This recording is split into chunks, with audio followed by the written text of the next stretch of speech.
रात के 3 बज रहे थे।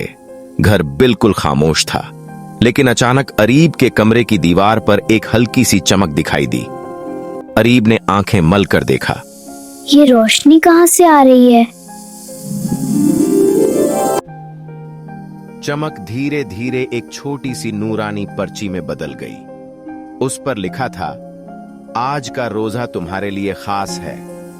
अरीब घबरा गया। कौन है वहाँ? मैं रोजा रखना नहीं चाहता, भूख लगती तभी है। हल्की सी हवा चली और एक नूरानी आवाज गूंजी। रोजा सिर्फ भूख का नाम नहीं होता अरीब, फिर रोजा क्या होता है? अचानक अरीब ने देखा एक गरीब बच्चा पानी के लिए तरस रहा है और दूसरी तरफ उसका अपना फ्रिज भरा हुआ है। उसका दिल हल्का सा हिल गया। सहरी का वक्त हुआ। इस दफा अरीब खुद उठा।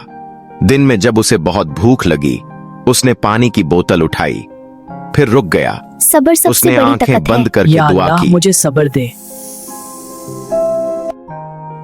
मगरिब की अजान हुई। इफ्तार के वक्त वह मुस्कुरा रहा था। दीवार पर फिर वही चमक दिखाई दी। इस दफा लिखा था, आज यारी? तुमने सिर्फ रोजा नहीं, सब्र जीता है। शुक्र है या अल्लाह। तुमने सब्र जीत लिया अरीब।